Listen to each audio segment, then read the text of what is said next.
Hello everyone, welcome back to Oliveboard regulatory bodies. We all know that NABARD Grade A 2024 Phase 2 exam is over. The official cycle for 2024 has ended. Only interviews are left. So there will be many students who will be thinking about that, sir, what about NABARD Grade A 2025? How to approach it? And we are in our final years, or maybe we are thinking of preparing for NABARD next year.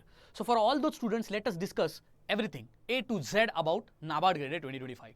So let's first talk about what is this exam all about. Okay, so before discussing the exam pattern or before discussing even and jumping into various other things, there are certain important crucial criteria which I will talk about. So general criteria for NABARD Grade A exam when we are talking about, okay, remember very simple thing. The notification, generally exam happens in September, October, 1 month before or 40 to 33 days before your notification comes out. The eligibility criteria, it's very simple. The age is between 21 to 30 years. Simple eligibility criteria, that is for the age. What is the educational criteria? Educational criteria, you should be either a graduate with more than 65%, either you should be a postgraduate with more than 50%. This is for unreserved candidates. For reserved candidates, of course, these percentages are very, very less. Now, considering that these are two important eligible criteria, then comes the stages of the exam, and now we will be talking about the detailed exam pattern as well as stages of the exam. Here, let us begin our discussion with our phase 1 stage. So let us talk about phase 1 exam. In total, in NABARD, there are 3 phases: phase 1, phase 2 and phase 3. Phase 1 is your preliminary stage, phase 2 is your main stage, and phase 3 is your interview stage. Phase 1 is your first stage and it is the elimination stage. There are 8 total papers in phase 1 which are divided into 2 sections. The first 5 subjects are in qualifying section and last 3 subjects are your merit sections. Okay? Overall, if you compare NABARD Grade A Phase 1 exam with RBI Grade B Phase 1 exam, then sectional timing is not there and neither any subjective timing is there for any of the subjects in NABARD. So, in total you will get 120 minutes for all the 8 subjects. There is no any segregation in your sections also. The sections are divided only for the cutoffs. So, how to clear Phase 1 exam? What are the subjects? 8 which are there: reasoning, English language, computer knowledge, quantitative aptitude, decision making, general awareness, economic and social issues, and agriculture and rural development. Remember that first 5 subjects, that is reasoning, English language, computer knowledge, quantitative aptitude and decision making, these 5 subjects are qualifying in nature and they fall into the category or into the section of qualifying section. These all subjects, first 5 when we are talking about, you have to just qualify in these subjects. That means you just have to clear subjective cutoff. Suppose for reasoning 3 is the 3 is your cutoff. Then as it is a qualifying section, you just have to clear the qualifying section. It means that 3 marks is the cutoff, you just have to clear the 3 marks cutoff. That's what your qualifying section is all about. What about the merit section cutoff? So we all know that first requirement to clear phase 1 exam for NABARD is you have to clear all the cutoffs of individual subjects from reasoning till your agriculture and rural development. Each subject you have to clear the individual subjective cutoff. Now apart from this, your merit cutoff is also there. But unlike RBI, where all the subjects, whatever marks you are getting, those are added together and that total marks whatever you are getting, that is compared with the overall cutoff. Here in NABARD, the merit cutoff is only out of 3 subjects: general awareness, economic and social issues, and agriculture and rural development. Only merit section subjects are considered for the merit cutoff. In total, these 8 subjects are for these number of questions. Each question is for 1 mark. Reasoning is for 20, English is for 30, computer knowledge 20, quantitative aptitude 20, decision making 10. These are your qualifying sections, total 100 marks divided in the each number of questions and marks, each question for 1 mark. Your merit section is divided into 3 subjects: general awareness for 20 marks, ESI, that is economic and social issues, for 40 marks, and agriculture and rural development for 40 marks. Your merit cutoff is out of these 100 marks in merit section. Only ARD plus ESI plus GA. Total, you will see NABARD Grade A Phase 1 exam is for 200 marks. You have to clear the individual subjective cutoff. At the same time, you also have to clear the merit cutoff, which is for not 200 marks but 100 marks, because it only considers merit sections, which is GA plus ARD plus ESI 20 plus 40 plus 40, which is 100 marks. Okay. Now, earlier if you see, in NABARD Grade A Phase 1 exam, decision making was not there. But in the year of 2021, decision making was added, which increased the number of subjects in NABARD from 7 to 8. Even the qualifying section and merit section also was created, which now tells you that the merit, if you want to clear NABARD exam, in each subject you have to clear the qualifying, that is subjective cutoff. At the same time, you have to clear the merit cutoff also. It means that merit section subjects, GA, ESI and ARD, you don't need to just clear the cutoff there, you have to score high there. For example, your GA marks whatever you score, your ESI marks whatever you score, and your ARD marks whatever you score, all these marks will be added up, and the total addition of the marks will be then compared with the overall merit cutoff, and then it will be decided that are you clearing the phase 1 exam or not. So the qualifying section is this and the merit section is this with 3 subjects. You can clear the merit cutoff where your total merit marks are nothing but addition of your total marks from GA, ESI and ARD. Okay. So once you clear your phase 1 exam, you move to phase 2 exam. The phase 2 exam is a selection stage, not an elimination stage like your phase 1. Remember that phase 2 pattern, when we are talking about, 2 papers are there. Paper 1 is English descriptive. It is online descriptive paper where we have to type on the computer. 3 questions are there. One is essay, one is précis, one is letter. 100 marks are there. Essay is for 40 marks, précis is for 30 marks, and letter is for 30 marks. Duration is 90 minutes for this paper 1. Then comes paper 2, which has ESI plus ARD, both.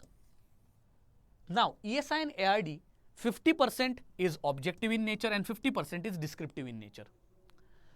Paper 1 is for 100 marks and paper 2 is also for 100 marks. But these 100 marks are divided how? Let me show you. As I told you, ESI and ARD, objective is for 50 marks. So, objective, 30 questions are asked from ESI and ARD.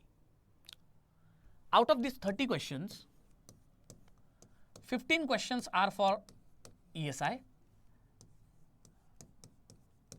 15 questions are for ARD. Out of these 15 questions, 10 questions are for 2 marks, 5 questions are for 1 mark. Similarly for ARD, 10 questions are for 2 marks and 5 questions are for 1 mark. Make the tally of these marks. 10 2-marker questions, 20 marks, plus 5, 25. 25 marks coming from ESI, 25 marks coming from ARD. So 30 questions for ESI and ARD, 15, 15. 2-marker 10 questions, 1 marker 5 questions, and for 50 marks as I did the tally. So 50 marks you have to solve in 30 minutes. This is the objective part for ESI and ARD. What is the subjective or descriptive type? 6 questions will be provided to you in NABARD. 3 questions will be from ARD, 3 questions will be from ESI. 3 questions will be for 15 marks, 3 questions will be for 10 marks. You have to solve from these 6 questions any 4 questions, of which there are 2 sections, 15-marker questions and 10-marker questions, and the first question is compulsory. Okay, so it is like question number 1, question number 2, question number 3, question number 4, question number 5, question number 6. This is compulsory, question number 1, and question number 4 is compulsory. Out of question number 2 and question number 3, you have to write any one. Out of question number 5 and question number 6, you have to write any one. For this, you get total 90 minutes.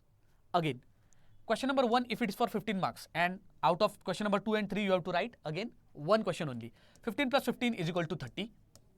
Again, in 10-marker questions, 1 is compulsory, 10 plus.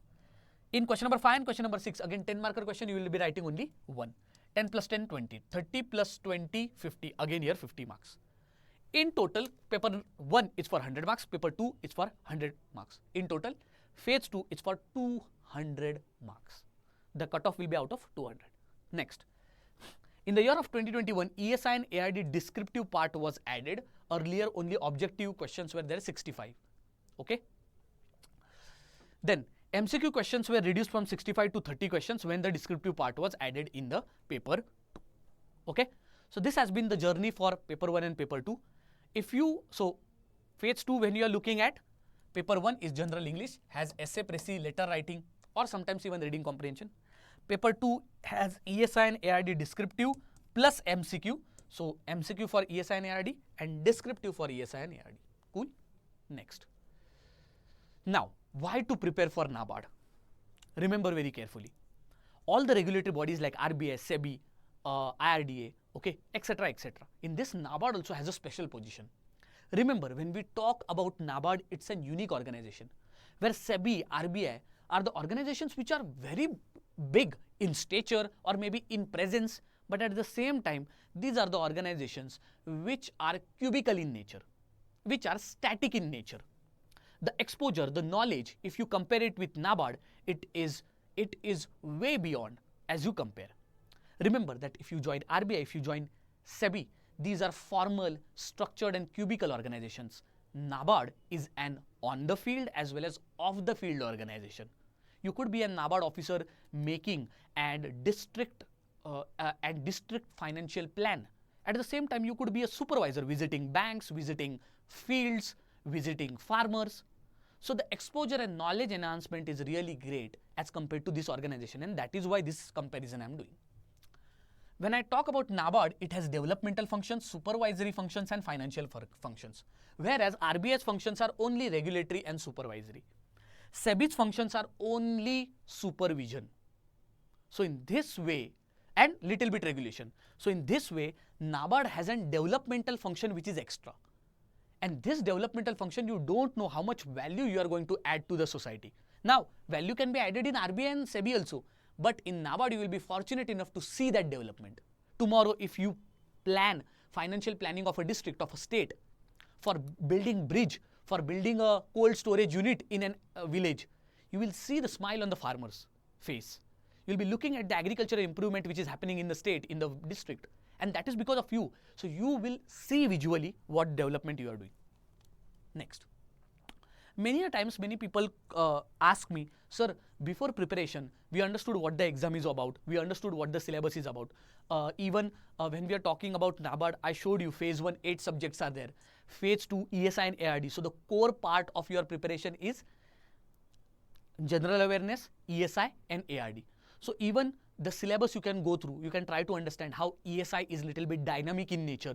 Apart from static syllabus, PIB, news, government schemes is important. General awareness, your current affairs is there. ARD, how ARD is static and government scheme and current affairs associated with agriculture is important. This all syllabus, you can definitely check it out. But other than that, one most important driving factor for preparation of NABARD is, sir, what are the responsibilities of NABARD officer? Like, what will be I doing in daily basis? So NABARD has various departments. These are all the departments which are mentioned here. From your accounts department, central vigilance department, then your department of information technology, department of cooperative, then general administration department, then your public relation department, department of supervision, then department of your human resource management department, then your finance department, Raj Bhasha Prabhag department, then your even credit department. So all these departments are having various functions. Once you add as an important role, or maybe if you join a department, then all the functions of that department, some of the functions will become your roles and responsibilities. Suppose you add, or suppose you become a part of department of supervision, then definitely supervising RRBs, local rural banks, that would be one of your responsibilities. Suppose you join the corporate planning department, or department of cooperative, department of economic and analysis research, then researching, doing analysis, that would be your main functional or main responsibility. In this way, the department which you are going to join actually determines what your responsibilities are going to be from professional point of view. It will also determine what your key performance indicators are based on which department you are joining. Now, that was related to responsibility. What is the role of NABARD Grade A officer? So if you become a NABARD Grade A officer, first thing you have to understand is to provide refinance support. So before understanding what your role is, first understand what the role of organization is. What is NABARD's role in rural areas or to farmers? First is refinance. What do you mean by refinance? Simple. We all know for credit availability or for accessing loan for agriculture, farmers go to local banks, cooperative banks, rural banks. But where these banks will go to get the money, they will not go to RBI directly. So NABARD comes in and provides easily accessible and lucrative loans to the farmers. NABARD finances these banking institutions so that these banking institutions can give loans to the farmers at lower rates. So that is nothing but refinance activity. Second, building rural infrastructure. It includes cold storage, bridges, various technology associated with agriculture and rural development. Preparing district level credit plans. It is also about what are the financial and credit plans which are going to be in a proper district. Supervision of cooperative banks and regional rural banks in an area. That is the responsibility of NABARD Grade A officer.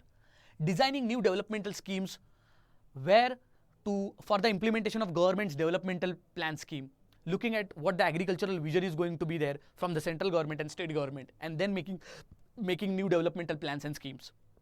Training farmers, handicraft artisans, rural youths, so that they can be given exposure of technology, marketing platforms, as well as agriculture can be made and skilled and value-added process. So all these are major functions of the NABARD as an organization as well as NABARD officer. The role of NABARD Grade A officer when you are talking about Grade A post, when you become an assistant manager, your role is mostly of execution. Implementation, initiation, views and monitoring is your main function. When you become a Grade B or Grade C officer, that means manager, okay, or maybe then going towards manager or there even becoming your CGM, GM. At that time, planning, policy, norms, guidelines making, monitoring, that becomes your role. And lastly, if you go above that, then you also get departmental exposure. That means once you go beyond Grade B, Grade C, your position becomes so strong that you can even be transferred from one department to other department, or maybe you are the person who is leading 2 to 3 departments. Understood? So this is what the role of NABARD Grade A officer is. What are the exposures and avenues? In the sense, if you join NABARD Grade A as a NABARD Grade A officer, if you join as an assistant manager in NABARD as an institution, first thing is that you become a pivotal point. You become a pivotal point who connects farmers, cultivators, rural masses, banking officials from clerks to managers, government officials from block development officers to district collectors to secretary of the state, from people representatives like MPs to your agricultural ministers, from different organizations like FPOs, SHGs, cooperatives to other ministries, rural development, etc. So your exposure, enhancing of knowledge, experience is much more twofold or threefold as compared to any other organization. So the field work is also there along with the cubicle or desk work. RBI, SEBI, great organizations, but their desk work is more. Sometimes you may get bored by going into same organization. Here you will see in each and every department, here the exposure for field work is more. Close connection with the ground reality, getting the essence of the majority of India, which is on the rural fields, which here you could see. Practical approach, that is book to field approach is there, which you will never find in any other organization. I am honestly telling you. And lastly, contribution to the rural India, which you will be visibly looking at. Tangible and intangible results also you will be able to see. How much improvement you brought on the district level, at state level. Also, that is tangible and intangible in the sense tangible which you can see, and intangible in terms of feedback which you get from the farmers and community. Overall, how enhancement as a person or personality it will happen in you if you join as a NABARD officer. First thing is that learning of the width of knowledge which comes from different sectors. Understanding the rural India, which itself is a great experience. Overall satisfaction of a person, and lastly, enrichment of life and personality. These are all the things which you get when you become a NABARD Grade A officer. Once you go beyond a Grade B or Grade C, what are your responsibilities? So first thing is policy making role as a NABARD Grade A or NABARD Grade B or C officer. At district level, you will be responsible for making potential link credit plan. At state level, state credit plan. Designing new development scheme and rural and agri credit policies. Also, one of the great advantage is that NABARD Grade A officers are responsible for connecting various other sectors and domains with the agriculture as well as organization. This gives lot of exposure. What is the career progression? You start as a assistant manager, becomes a manager, then you become an assistant general manager, then you become a deputy general manager, then you become a general manager, chief general manager, executive director and a director. So here this is your position A, B, C, D, E and F and then beyond. Okay. So in this way your career progression is there. Salary and work-life balance. Basic pay you get of 45,500 per month. Gross salary is more than 1,08,000 per month. Okay. With personal and career growth is also there. Exposure is also great, and you will see that in previous last 30 to 40 years, the officers who have exited RBI and SEBI are more in number as compared to NABARD employees. Here work-life balance as well as exposure is there at such an extent that less exits are there from NABARD as an organization. So now if you look at the overall syllabus, phase 1 and phase 2, and this is your syllabus. This is the exam. What are the overall subjects which you are looking at from phase 1 point of view? Reasoning, English, computer knowledge, quantitative aptitude, decision making. And from phase 2 point of view, your ESI, ARD and current affairs. So if you are going to definitely start your preparation for NABARD Grade A, this is a broader timetable which you can definitely go and try to follow. Month 1 you can try to concentrate at ESI, ARD for phase 1 and phase 2 as well as current affairs along with your preparation. Sources here are various books which I have given, but if you have joined already our Oliveboard's NABARD Grade A 2025 plan, then definitely you don't need to pick up even these books. Here always remember, if you're starting from today, daily 2 to 3 hours in a day for ARD static, that is agriculture and rural development static syllabus, or ESI static syllabus, and 1 hour for current affairs preparation. You can start your preparation for at least 1 month from today. Second, next month whenever you are preparing, you can try to prepare in 2 to 3 months by setting a target. So rather than doing random study, do a targeted preparation. Allocate 3 months for your preparation and try to complete your syllabus as well as practice mocks and even go through proper revision for ESI, ARD and current affairs for your holistic NABARD preparation. You can take a screenshot of this and try to prepare for both phase 1 and phase 2 togetherly, because integrated preparation is there, but that preparation has to be done in targeted way. Next, so who are the students who are preparing for your NABARD Grade A exam? These could be banking aspirants, these could be bankers, this could be even UPSC aspirants or the students who are very fresh in nature, they have not given any government exams. For all of these students, irrespective of your educational background, for NABARD, it is not required that you should have agricultural background. You could be from any background, an engineer, a commerce student, even a hotel management student. It doesn't really matter. It is open for all. In eligibility criteria, any educational background qualification could be required. This is a detailed timetable which has been given from day 1. You can try to pick this timetable and definitely prepare. So here, day wise, here a timetable has been given to you, and this day wise timetable here, definitely you can try to cover step by step. These are the important reports for preparation of NABARD. Definitely you can check it out. Lastly, detailed timetable has been given where even from phase 2 point of view and phase 1 point of view also I have given. Okay. This is the detailed timetable for each subject, for quant, then for reasoning, okay, then for your English, then for your decision making and computer awareness. According to days it has been given. And lastly, how answer writing could be done and it can be practiced. Okay. Now, as of now, what you can do is that daily you can start studying for 2 to 3 hours. Okay. 1 hour you can give for ESI and ARD syllabus coverage. 1 hour you can give for daily current affairs coverage, government schemes, PIB, as well as your agricultural current affairs coverage. And 1 hour you can give for quant, reasoning, such phase 1 practice questions. Okay. Lastly, detailed timetable when you are looking at, keep your syllabus properly along with you. It should be a guiding light for your preparation. Go through previous year questions properly so that targeted preparation is there. Weekends provide 3 to 4 hours for revision and do targeted preparation or target based study. Lastly, this was all about the NABARD Grade A 2025 plan. Thank you very much. And yes, if any doubts are there, please mention in the comment section.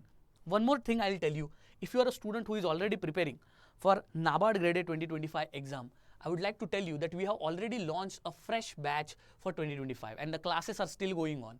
So it could be a great chance to join in and definitely finish the syllabus for ARD at least within a month, because live classes are going on. So don't lose this opportunity, okay? So this is your NABARD Grade A 2025 plan. Go and check, definitely check it out, okay?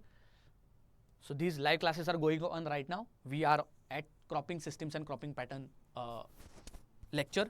Please check this out. Thank you very much and see you next time.